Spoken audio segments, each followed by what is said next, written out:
Okay, pulling the windshield and mirrors from the PC800. The first thing we do is tilt the mirror in. This is the right mirror we're working with. And located inside that mirror are two hex bolts. One on the top, one on the bottom there. The tools you're going to need is a Phillips head screwdriver, as well as a 5mm hex. Allen wrench, hex, star, whatever you call it. I think it's a hex.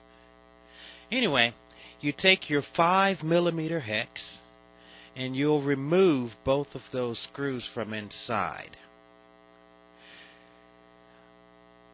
I generally will break the hold on both of them, but even though I'm not doing it in the video, start with the bottom one, remove that, and then finish off with the top. That way it tends to stay on a little bit more. Use your finger to reach in and hold it against the screwdriver to pull it out. Move on to the top.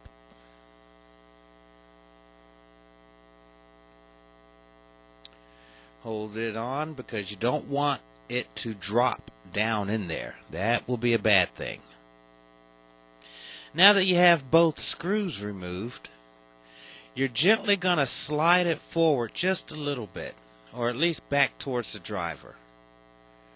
There's some little hooks in there. Once you get it off, right inside will be a wire. The end closest to your front headlight, there's a little tab that you're going to squeeze.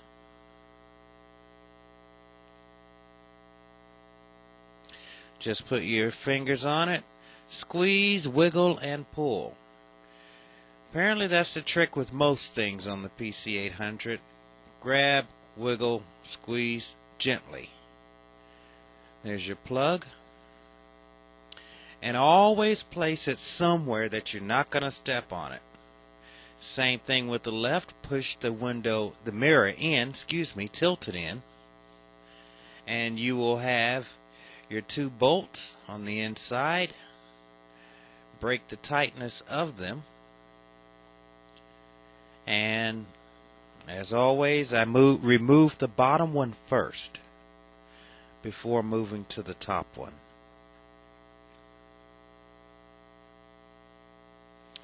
There's one bolt coming out.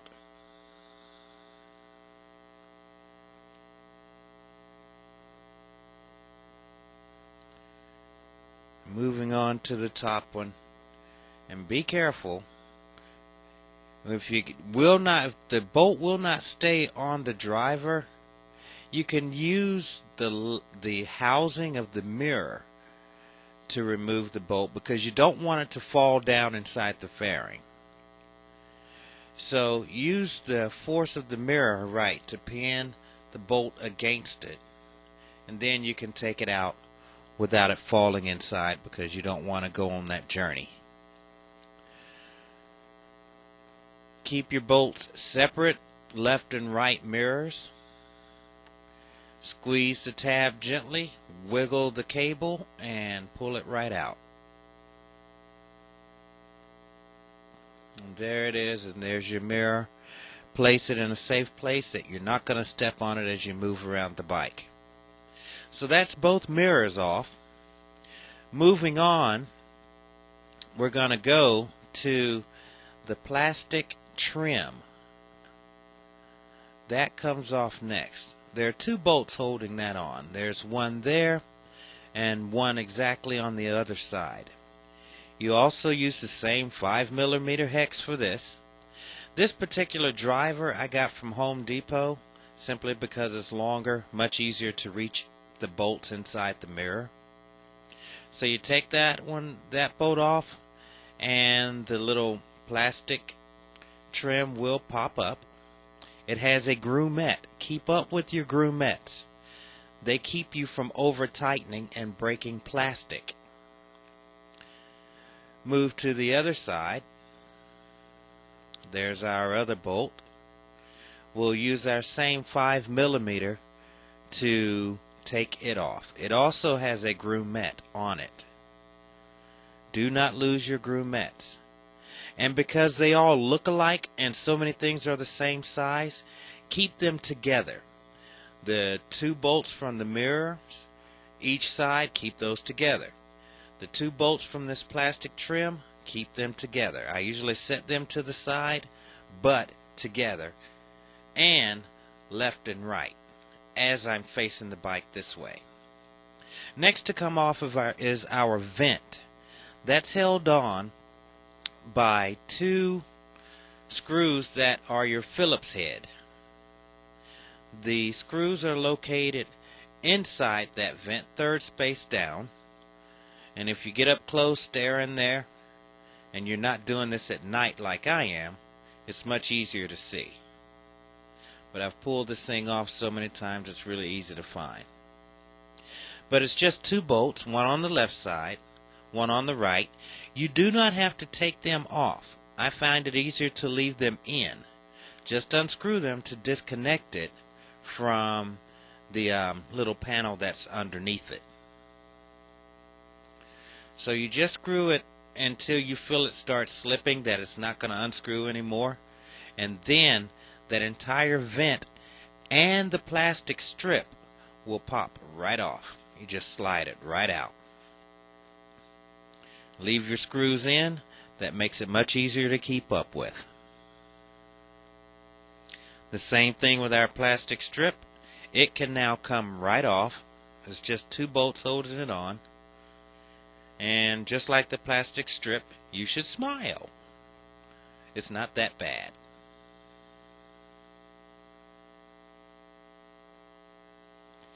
Okay, the next thing to come off is the metal band that holds the windshield on. There are 5 bolts that you need the Phillips head to remove them. You must keep these in the same order. You have 1 in the middle, 2 on either side, 1 there, 1 there, and then you have 2 more in the very back. Start with removing that one in the middle first.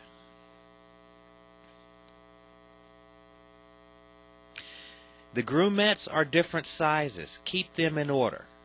If you lay that one down and put the others from left to right, that will keep it in order. Moving to the one slightly on the side. They will go on either side of that one in the middle.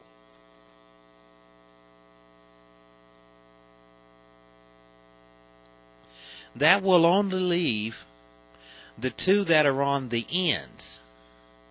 And I have a clear view windshield, so though that's slotted, you do not have to take them all the way out to get the windshield off. You just have to loosen it up. That will also keep you in control of your windshield, to keep the metal band from flying off and then your windshield falling down and cracking or scratching on the ground. It keeps you in control of what you're working on. So simply loosen those up, although this one, as I loosen it up, it's going to pop right off and hit the ground, but that's okay. Because I saw where it fell. So now that both sides are loosened, you can, as always, wiggle it around, move it around gently and slowly, and your windshield will come right out. Little wiggle, little moving, and there the screw popped out. Let's separate it from the dash, and that rubber, if it's been on there for a while, the rubber might actually stick to it. But just a little gentle pull, and the entire thing comes right off. You've just removed your windshield from your PC800. Congratulations. Now you can stop here, run the video in reverse if you want to learn how to put it back on, not a biggie, or you can wait, we'll do it at the end. Now we're going to keep on going so we can get to the headlight. So we'll get this metal band and the rubber trim out of our way. It will need to come off.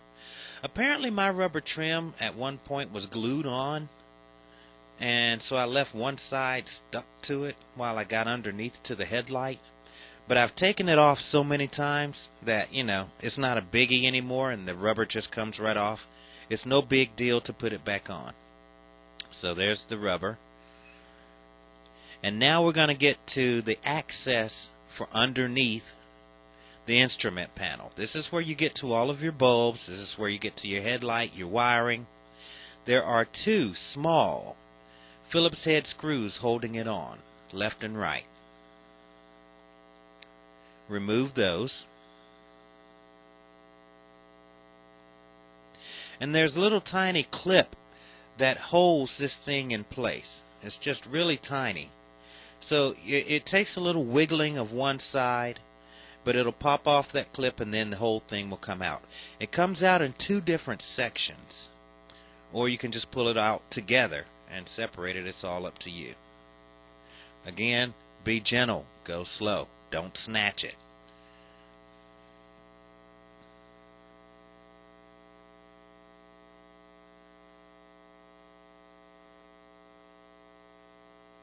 See, one side has come out, and there's the right side. It just came out.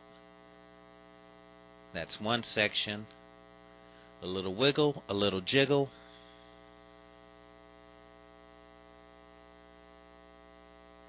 And there's access to the instrument panel underneath.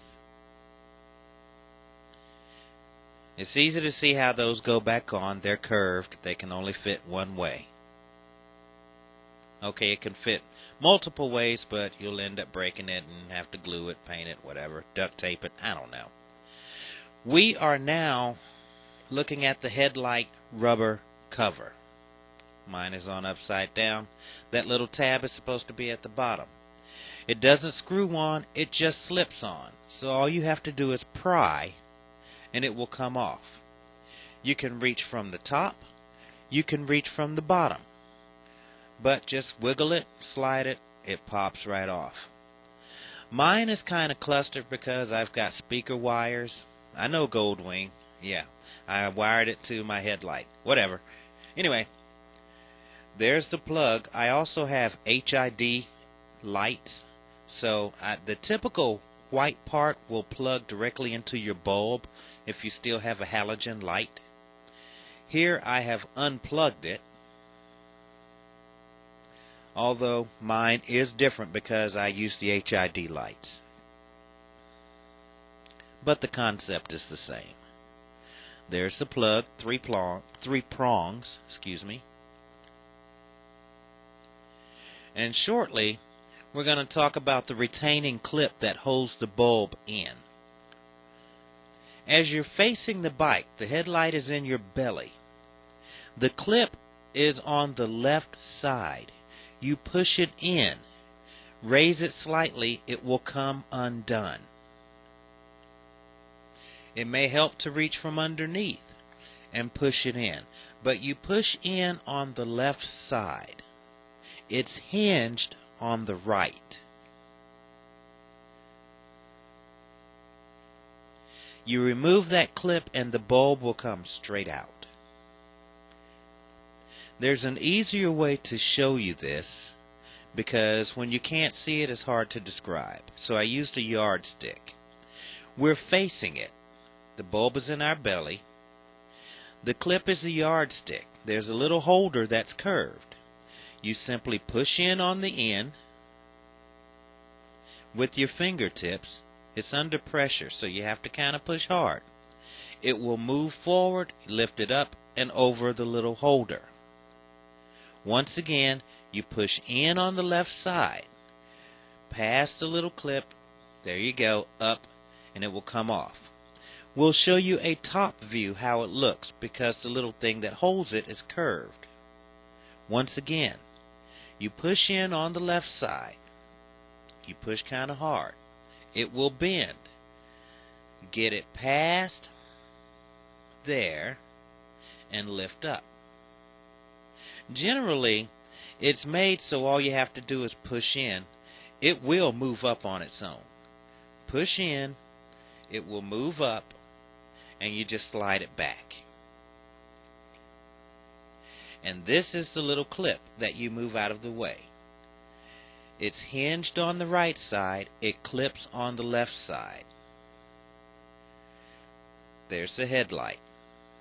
So it swings towards the right. And that's how you move it out of the way. You just grasp, well, for me it will be my wires, but you would grab the tabs on the end of the light bulb and just pull it straight out. Be careful, do not touch the glass with your fingers. It will shorten the life of the bulb due to the oils on your fingers, even if your fingers are clean. Use latex gloves. I don't plan on using this bulb again, so I wasn't that worried about it. And that's what the little prongs will look like on the back of your bulb. And this is the shape of it. This is how you slip it into place. You have one tab at the top, two pointing towards the bottom. So, that's removing the bulb. This is how we put the windshield back together again. You put the instrument panel, the little cover back on, screw it into place, and then we grab our rubber and our metal strip. Hold the rubber strip to the metal and put a screw in through it. That'll allow you to screw it to the very back. Remember, on the windshield, you don't have to screw it all the way in because the windshield in the very back is slotted. So you just have to screw it in far enough to hold it in place. Make sure the rubber is facing the right way so that, it will fit over the vent. Screw both ends in, not tight, just enough to hold it into place. Make sure that rubber is out of the way so that your vent will fit back in. Grab your windshield and put it into the slots on the back.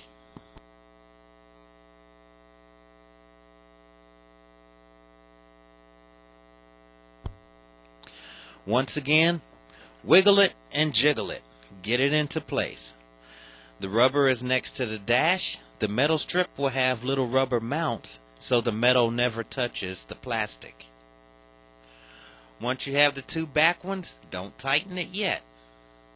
Put the front one in to hold it into place and to help line up the last two bolts and groomettes. This is why you keep them in the right order. That middle one is a different size than the others.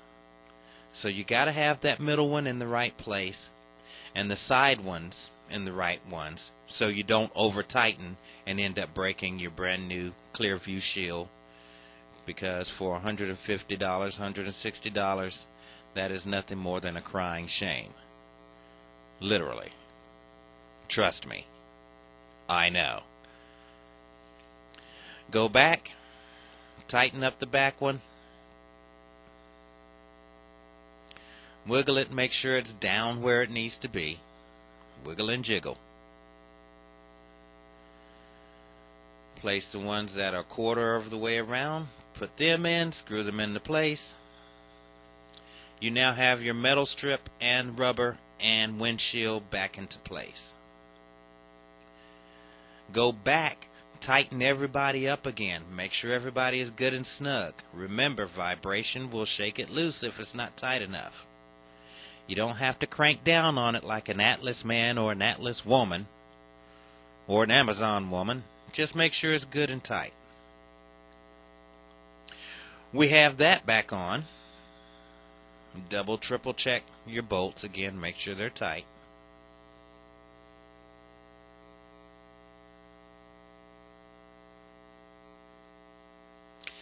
Tuck that rubber in, make sure it's out of your way.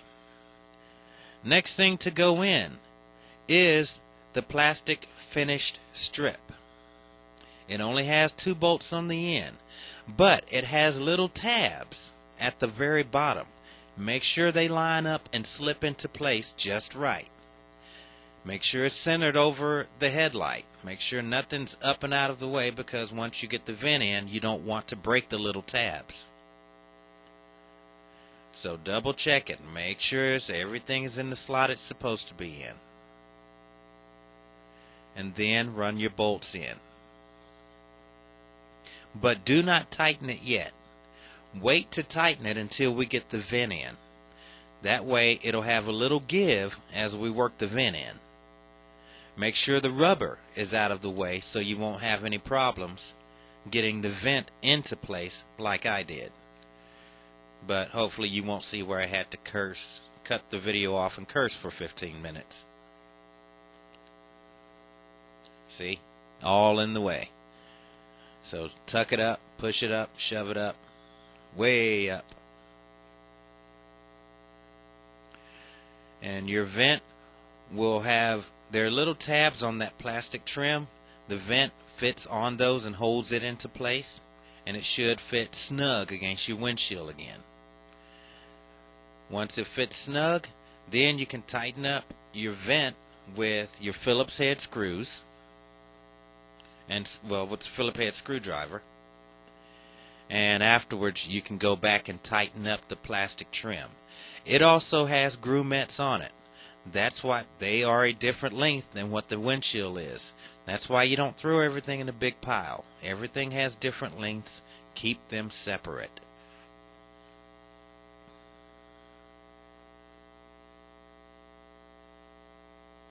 Once I learn how to edit, you won't have to watch me tightening this thing up. But since this is my first video, hey, fast forward if you want to. So, we have the side trim on and the bolts in. Those are the little tabs for the mirror. It has a little tab that it fits onto the very back of the mirror. Or at least the side closest to the headlight. We're currently looking at the right side of the bike if you were riding it. So there are little slots on the mirror that those little tabs are going to fit into. There's one slot and there's the bottom slot. Those slots, you put them in first. Well, actually, you plug it up first. Because don't forget to plug back up your connection or you'll have to take the mirror back off again. Unless you just want to do it for practice. But plug it back in. It can only plug one way. Don't force it. Just wiggle it, jiggle it, shove it on in. Line up those little tabs with the slots on that mirror. Once they're both lined up, because one will line up and the other one can be off, you just fit it over the holes, slide it towards the front of the bike. Put it in, and then slide the whole thing forward. I feel like Vanna White. A flight attendant. We have exits here and here.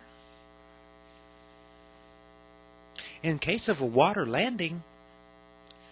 Now, there's our holes. Our mirrors are still tinted in. We're going to go back to our hex driver, the 5mm. Put the screw on the driver. Have the screw pointing straight up in the air. Come up from the mirror from the bottom. Yep, there's our two screws. So you have two different ones, or at least on my bike it was two different ones. The flat one goes at the top. The round, chubby one goes at the bottom one. Start with the top because that was the last one we took off. Hold it into place so you can put the bottom one in. See the difference? So, put it on the driver. Point it towards the sky. Come up to the mirror from the bottom so it doesn't fall off. Gently line it up with the hole because you don't want that to fall in the fairing. Line it up with the hole, screw it right on in.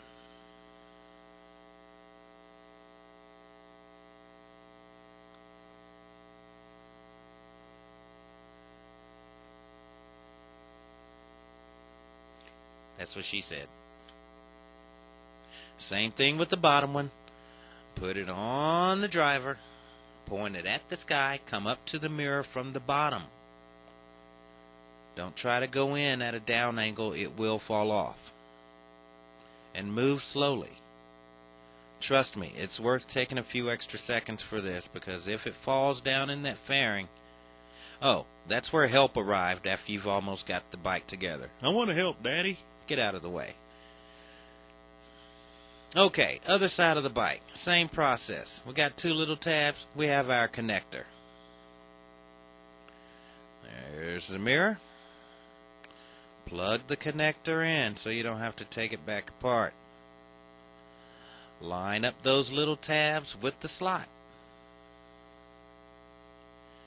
And then slide it right on in.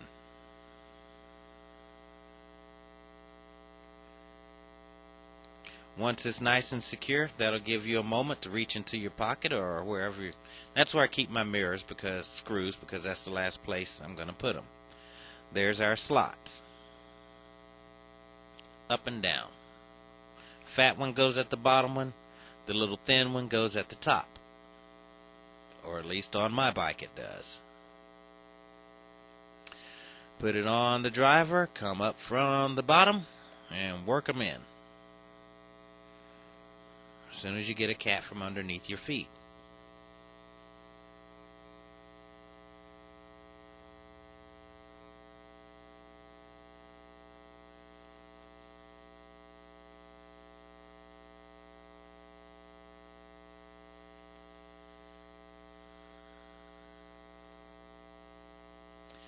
Nice and tight. Make sure it's lined up and on the mounts. If it's not directly on the mounts, you're going to have a gap somewhere around that mirror, and that just takes away from the streamlined look of our bikes. Wow, look at that big old gap. Top one first, bottom one for last. That way the mirror doesn't fall off while you're trying to put it on.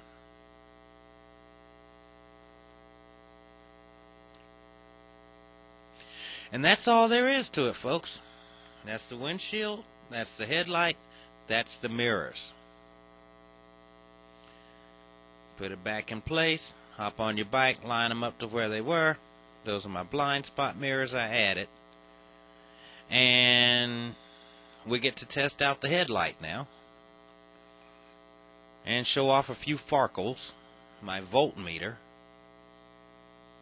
Oh yeah, Vanna White. This is brought to you by the letter E and J.